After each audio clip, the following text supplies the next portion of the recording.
Oremos. Santo Deus, obrigado, Senhor, pelo privilégio de estarmos aqui mais uma vez, de podermos cantar ao Senhor, te adorar, podermos orar, ofertar, tudo para que nós possamos exaltar o Teu nome e nos conectarmos contigo de alguma maneira, para termos a convicção de estarmos ouvindo a Tua voz hoje. Faz parte da nossa adoração entender a Tua voz. Por isso eu peço que nesse momento que abriremos a Tua palavra, que estudaremos o Teu livro sagrado, que o Senhor possa falar conosco. Ainda mais nessa sequência de estudos, onde estamos falando especificamente sobre quem o Senhor é. Por favor, fala conosco. Possamos entender a mensagem de hoje, mais que isso, entender o Teu chamado hoje, para que possamos, ao longo dessa semana, viver mais próximos da Tua vontade. Que o mesmo Espírito Santo, que inspirou os profetas a escrever esse livro sagrado, possa agora falar aos nossos ouvidos. Que nós possamos ser transformados pela Tua palavra. Em nome de Jesus nós oramos. Amém.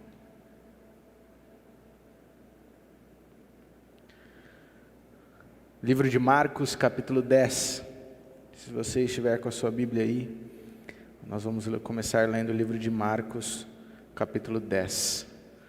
Hoje nós estamos no segundo episódio, no segundo tema, na verdade, da nossa série de estudos que tem como título Quatro Faces de Cristo. Nessa série nós temos tentado entender um pouquinho mais de quem foi Jesus, mas que temos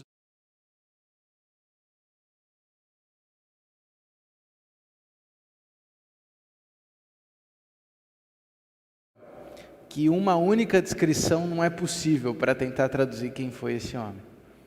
A Bíblia nos apresenta então nos 4 evangelhos, 4 perspectivas, 4 vislumbres, 4 facetas, 4 faces de quem foi Jesus Cristo. E é isso que nós estamos estudando nessa série. Semana passada, iniciamos essa temática falando sobre o livro de Mateus. E compreendemos que para Mateus, Cristo é o Messias prometido do Antigo Testamento. Hoje estudaremos o Evangelho de Marcos e compreendemos que para Marcos, Cristo é o incansável auxiliador. Essa é a temática de hoje, que aliás vai muito de encontro ao momento que a gente está vivendo, o momento da Páscoa. Reforço ainda que a partir de quarta-feira, começamos a Semana Santa, a partir das 20h30, de quarta a domingo, onde estudaremos um pouquinho mais ainda sobre quem é esse Jesus. Mas quem foi Cristo para Marcos? Marcos capítulo 10, verso 45. Leia comigo, a Bíblia diz assim: Pois o próprio Filho do Homem não veio para ser servido, mas para servir, e dar a sua vida em resgate por muitos. Você sabe que esse verso, ele resume basicamente a mensagem do livro de Marcos, está aqui. A tal ponto que talvez a gente poderia concluir todo o estudo de hoje entendendo esse verso. Para Marcos, Cristo é o Filho do Homem que veio para servir e não para ser servido. Cristo é aquele que veio para dar a sua vida em resgate por muitos. Um Cristo de ação, um Cristo de serviço, um Cristo que age. Esse é o Cristo de Marcos. Aliás, se a gente analisando um pouco mais criticamente o texto de Marcos, o livro de Marcos, ele é intenso, ele é o mais curto dos evangelhos e geralmente é o evangelho que a gente menos dá atenção. O que eu quero dizer com isso? Talvez se eu perguntar para você, qual é o seu evangelho preferido? Talvez a maioria vai dizer o evangelho de João, o livro de Mateus, enfim, dificilmente a gente coloca o livro de Marcos. Por quê? Ele é curto e grosso. Ele é muito objetivo, ele vai direto ao ponto, porque o livro de Marcos é um livro que tem uma espécie de pressa. Para você entender um pouquinho melhor, se o livro de Marcos fosse um filme, a gente poderia dizer que esse na verdade é um filme de ação. A trilha sonora estaria naquele ponto alto o tempo inteiro, sabe?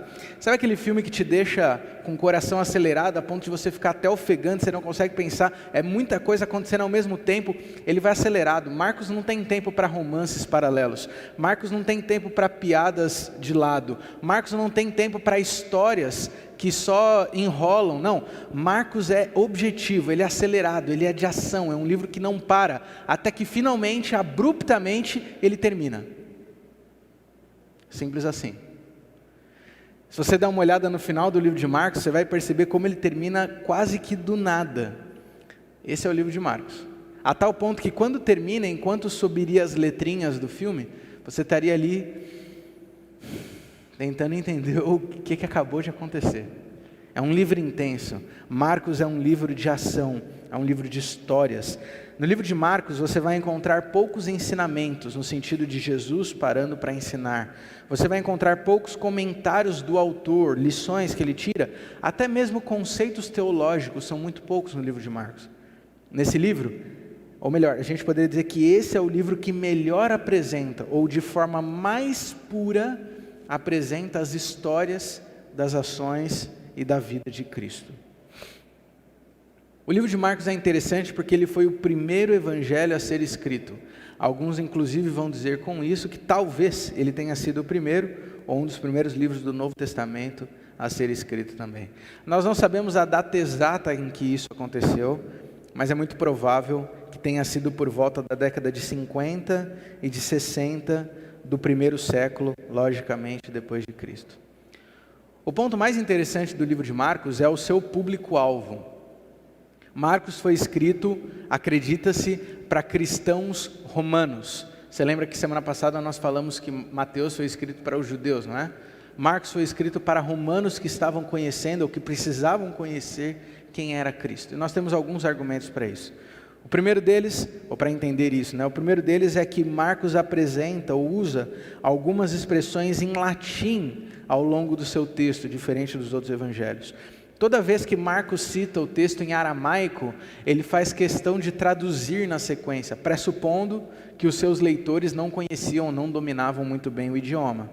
Outro argumento interessante é que Marcos ele cita algumas tradições judaicas, e toda vez que ele faz questão de explicar por que aquela tradição judaica existia e como ela funcionava, o que já nos informa que Marcos pressupõe que o seu leitor não conhecia o judaísmo, diferente de Mateus, que pressupunha que todos os leitores já eram judeus. Percebe a diferença? Mais do que isso, Marcos provavelmente foi escrito a cristãos romanos em período de perseguição.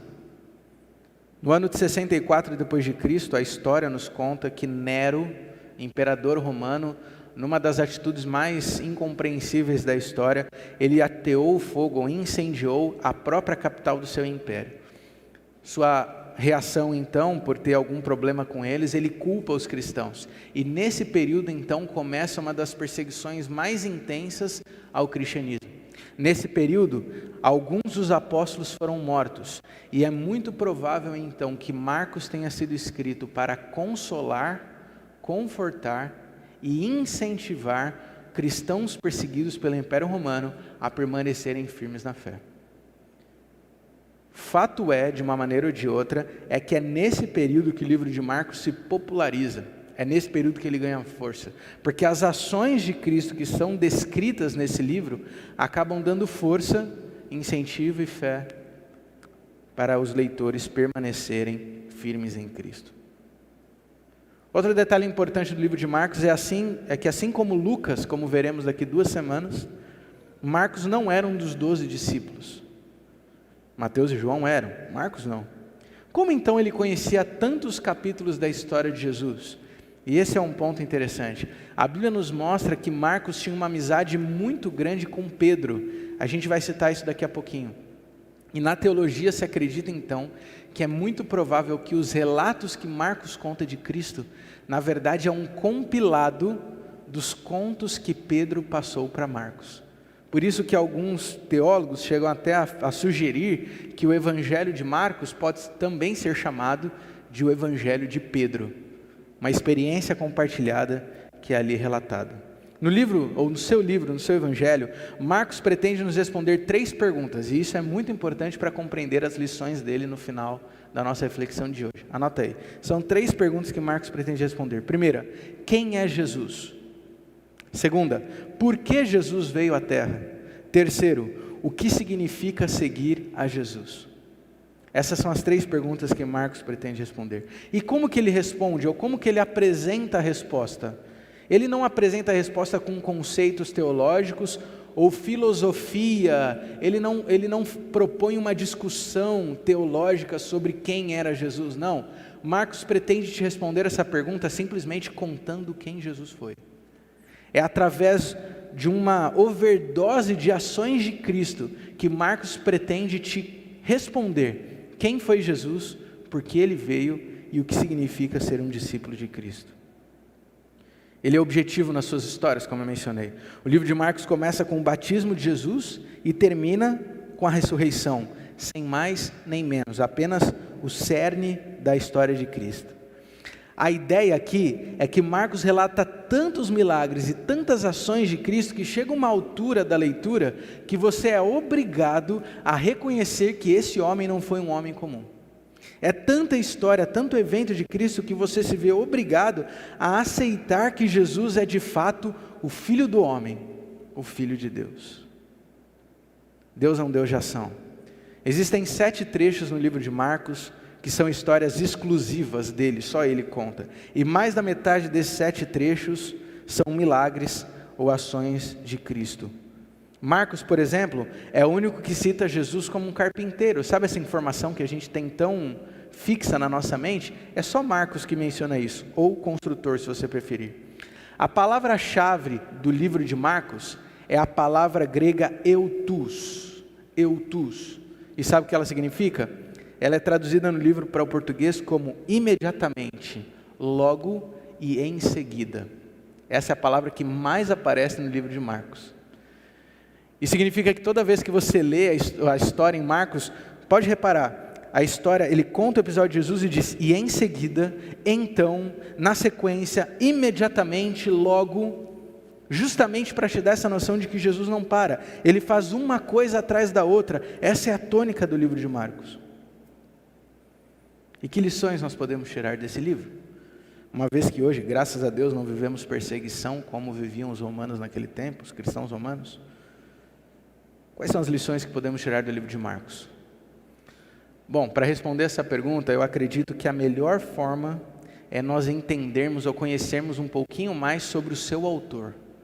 Entendendo quem foi Marcos, nós entendemos um pouco mais do Cristo que Marcos revela. Quem era Marcos? Isso é bem interessante. Na verdade, para começar, o seu nome não era Marcos em si, Marcos era o seu sobrenome. Seu nome era João, João Marcos, que aparece no Novo Testamento cerca de 9 vezes que ele é mencionado. Ele surge no relato bíblico ainda bastante jovem. Marcos vivia em Jerusalém, possivelmente na casa da mãe, chamada Maria, segundo Atos capítulo 12, verso 12. Marcos não foi um seguidor de Jesus, embora é muito possível que ele tenha presenciado uma ou outra fala de Cristo, tenha tido algum encontro, mas ele não foi um seguidor afinco de Cristo. Foi Pedro que converteu Marcos, por isso que eles tinham essa amizade tão grande. Nós vemos em 1 Pedro capítulo 5, verso 13, que Pedro considerava Marcos como seu filho, justamente porque foi através dele que Marcos conheceu a Jesus. A Bíblia fala, o Marcos começa a ganhar um protagonismo na história, quando os discípulos passam a se esconder na casa da sua mãe. A casa da mãe de Marcos se tornou uma espécie de centro de reuniões e orações. Sabe aquele episódio, por exemplo, quando os discípulos estão orando, buscando a Deus, e em Atos capítulo 2 o Espírito Santo se manifesta? É muito provável que isso aconteceu na casa da mãe de Marcos, que era o centro de encontros dos cristãos do primeiro século, segundo Atos capítulo 12, verso 12. Outra informação muito importante da história de Marcos é o seu primo. O nome dele era Barnabé, segundo Colossenses capítulo 4, verso 10 a 11. E por que essa informação é importante? Porque Barnabé, o seu primo, o levou na primeira viagem missionária feita por Paulo. E esse é um ponto importantíssimo de virada na história de Marcos.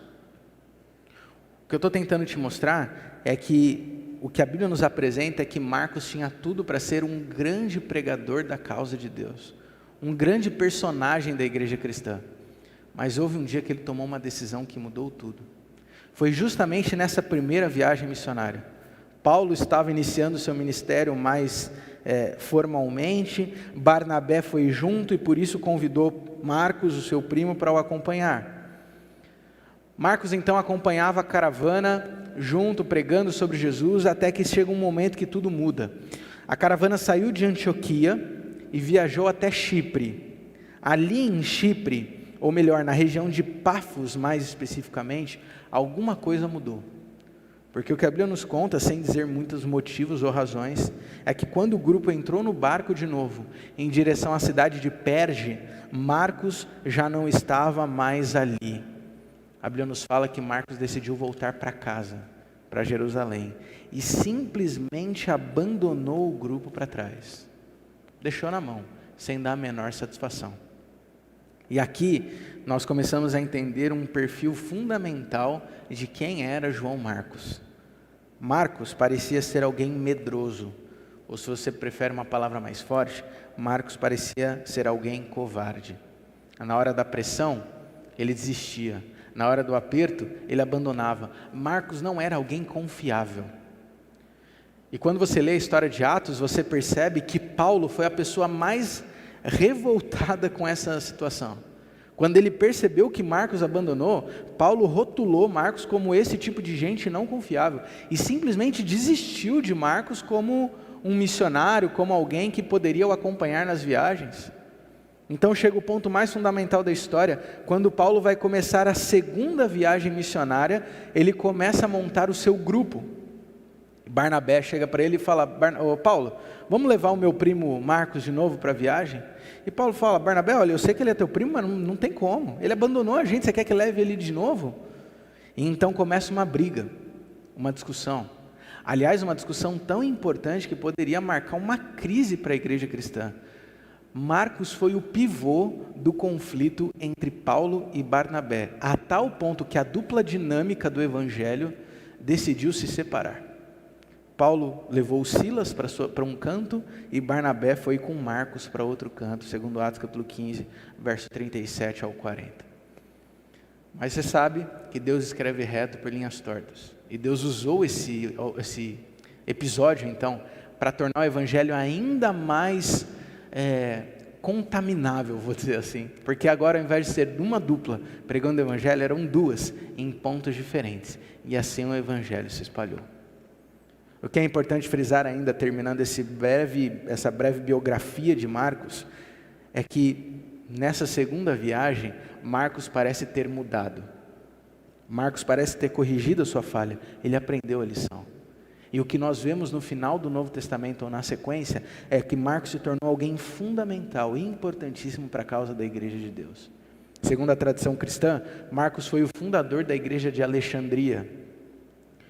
E Paulo percebeu essa mudança. Em 2 Timóteo capítulo 4, verso 11, Paulo pede para que Timóteo traga Marcos consigo, porque ele seria importante para o evangelho. Em Colossenses capítulo 4, verso 10 a 11, em Filemão 24, Paulo cita Marcos nas suas cartas e se refere a ele como um grande colaborador ou cooperador da sua missão e do seu trabalho. Marcos mudou, Paulo percebeu. Marcos era alguém que abandonou a pregação do evangelho, mas depois se tornou fundamental para a expansão do mesmo. Esse era Marcos. E uma vez que entendemos então agora quem foi Marcos, para nós concluirmos o nosso estudo, a pergunta que eu faço é: que lições nós podemos tirar sobre Cristo e sobre Deus desse livro? A grande pergunta que nós temos feito ao longo de toda essa série é: quem é Jesus para você? E agora, para compreendermos, a pergunta que precisamos fazer é: quem foi Jesus para Marcos? Ou o que podemos descobrir sobre Cristo através de Marcos? Eu separei aqui 3 lições. Lembra que eu te falei que o livro de Marcos pretende responder 3 perguntas? Você anotou as 3? Pois é, eu acredito que a resposta para essas 3 perguntas é o que nos comunica quem foi Jesus Cristo segundo o evangelista Marcos. A primeira pergunta é: quem é Jesus? E a resposta que Marcos apresenta, olha só: Jesus é quem eu não sou. Marcos capítulo 14, eu quero ler contigo esse verso, que é um verso curiosíssimo da Bíblia. Marcos capítulo 14, no versos 51 e 52. Abra comigo esse trechinho pequeno e curioso da Bíblia, Marcos 14, 51 e 52. A Bíblia diz assim: seguia-o um jovem, coberto unicamente em um lençol, e lançaram-lhe a mão, mas ele, largando o lençol, fugiu desnudo. Simples assim. Já leu essa história antes na Bíblia?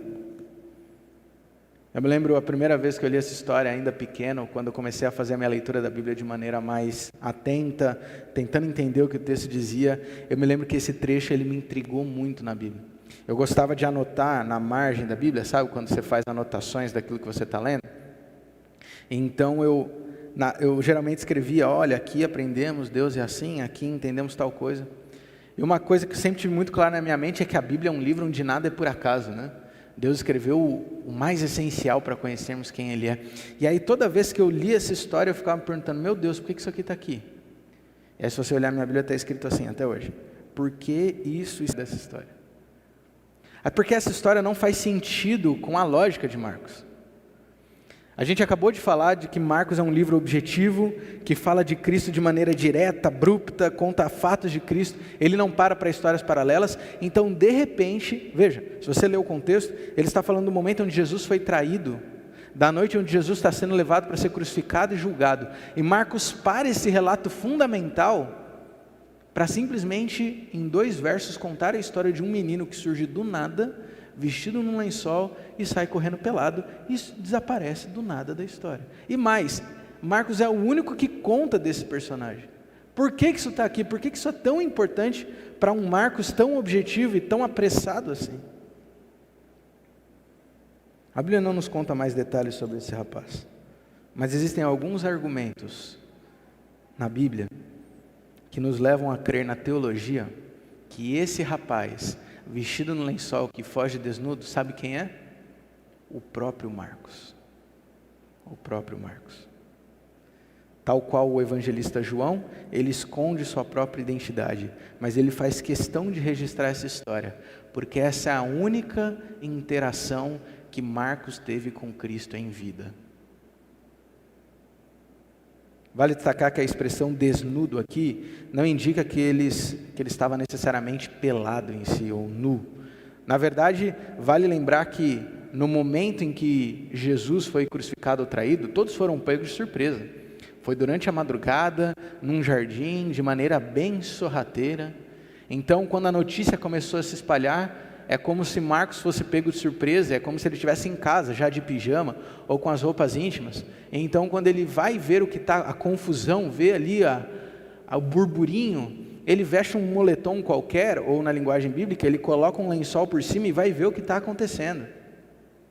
Mas chega um momento que ele está ali escondido atrás do arbusto, tentando, disfarçado, só ver o que está acontecendo de longe. Então, quando alguém repara que ele está ali, sem pensar 2 vezes, ele larga o lençol e sai correndo com a roupa de baixo mesmo, porque ele não queria ser pego. Marcos viu Jesus sendo preso, Marcos viu Pedro tentando cortar a orelha de Malcom, mas ele não pôde fazer nada, a não ser fugir quando foi visto. O mais curioso é que, partindo da premissa de que esse jovem era o próprio Marcos, se o autor faz questão de registrar essa história, significa que ele mesmo se enxergava como alguém covarde. O próprio Marcos se via como alguém que não tinha coragem para tomar ação, alguém que se escondia enquanto o mundo caía, alguém que abandonou Paulo e Barnabé no meio de uma viagem, alguém que abandonou Jesus quando recebia a pena de morte. Talvez por isso nós entendemos por que Marcos valorizava tanto um Cristo de ação. E aí eu preciso que você entenda essa ideia.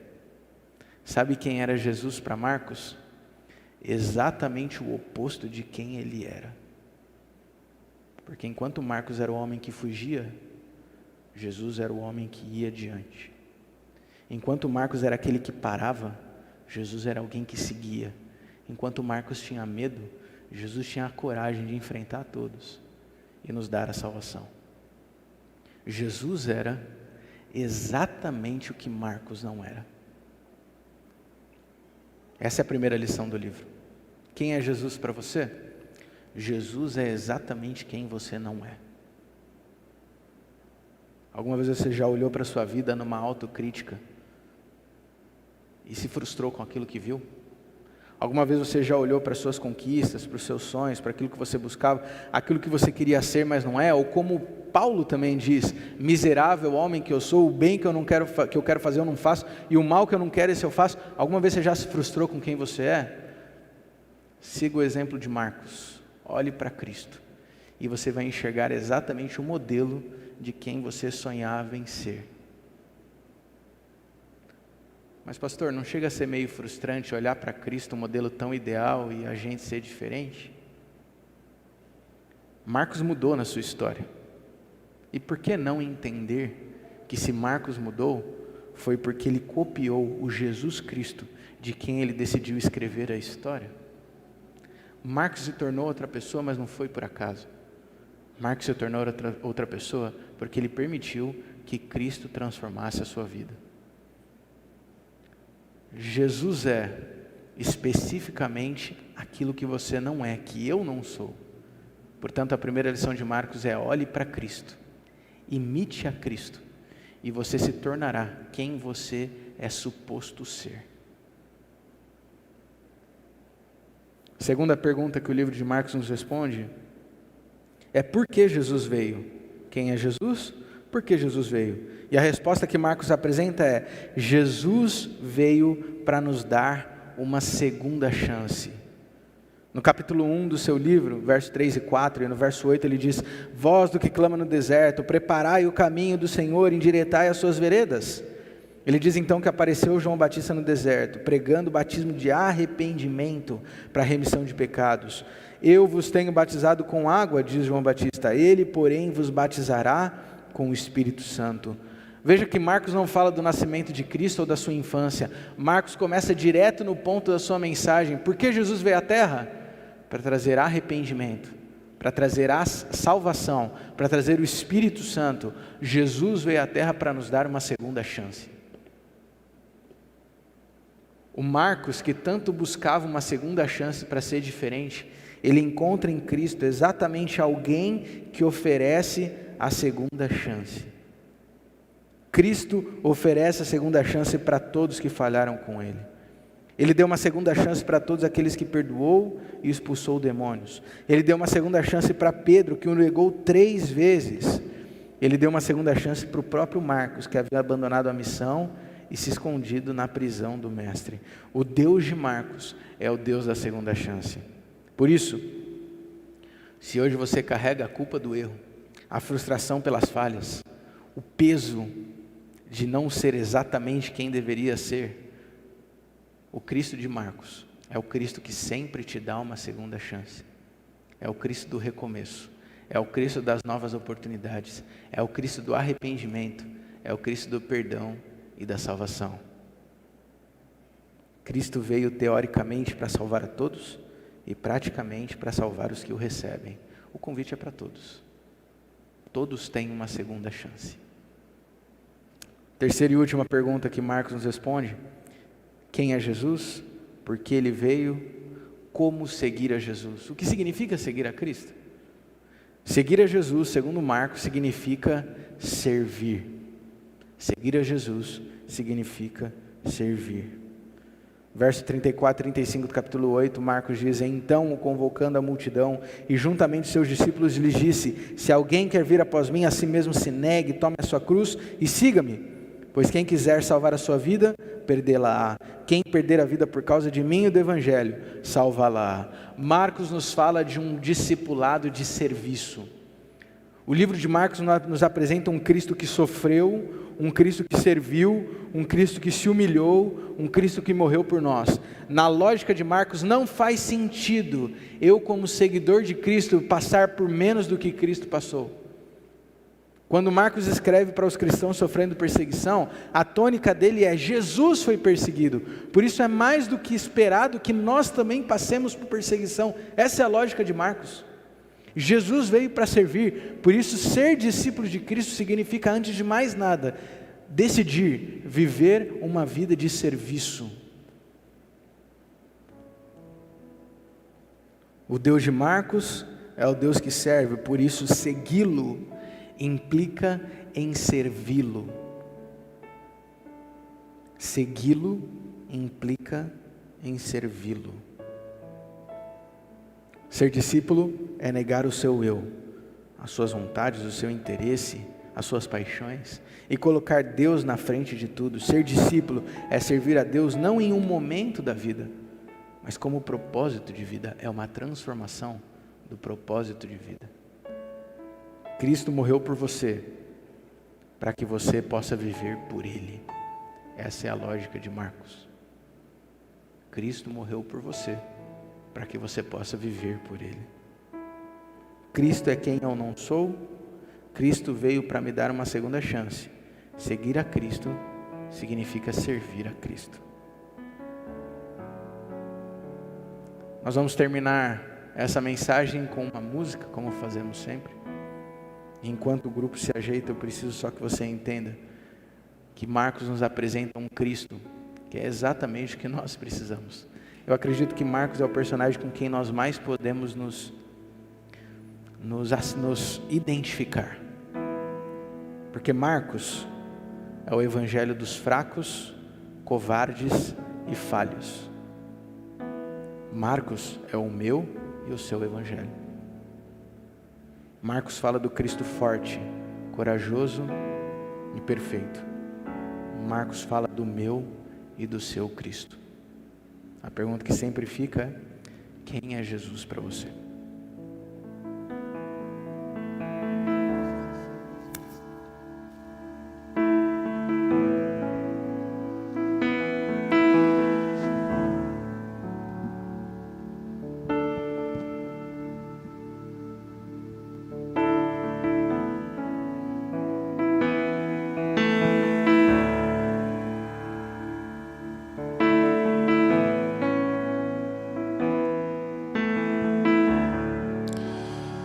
Eu sou o Senhor, Rei de Israel, Santo Redentor, começo e o fim.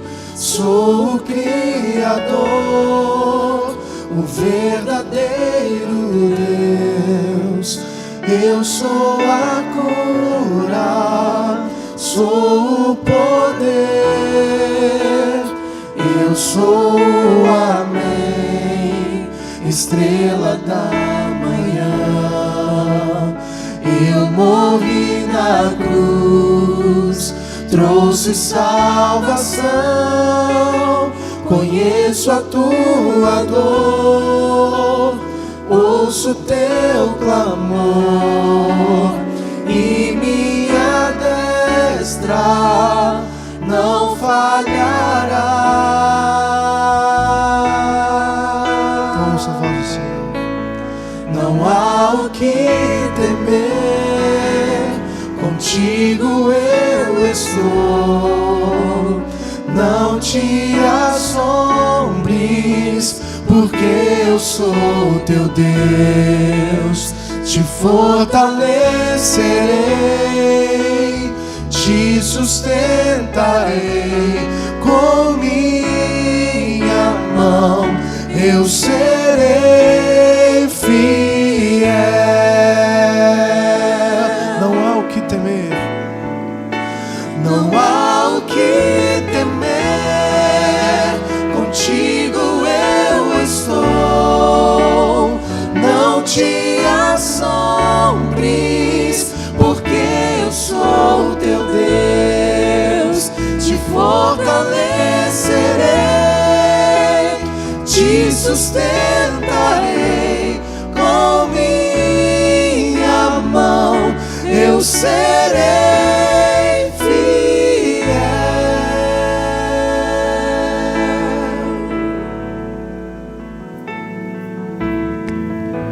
Santo Deus, obrigado porque o Senhor é o Deus que nos conhece, conhece nossas falhas, nossas fraquezas, e ainda assim nos aceita, nos transforma. O Senhor é para nós exatamente o que nós precisaríamos ser. O Senhor é para nós exatamente o que nós sonhávamos ser. Obrigado por ser o nosso maior modelo, nossa maior referência. Obrigado por ser o nosso Cristo. Que nós possamos ter em Ti esse referencial, esse modelo. Que nós possamos ter em Ti essa esperança de mudança e melhora constante. E assim como o Senhor mudou a vida de Marcos, que o Senhor possa mudar a nossa vida. Assim como o Senhor era para Marcos o que ele não era, que o Senhor seja para nós também esse Cristo, até que nós possamos ser mais parecidos contigo também. Nos dê a coragem, nos dê a paixão pela Tua missão, nos dê o espírito de serviço, nos dê a compreensão de que temos uma segunda chance e que possamos mudar diariamente para vivermos mais próximos da Tua vontade. Continua sendo esse Deus em nossa vida, por favor, nunca desista de nós. Em nome de Jesus nós oramos. Amém.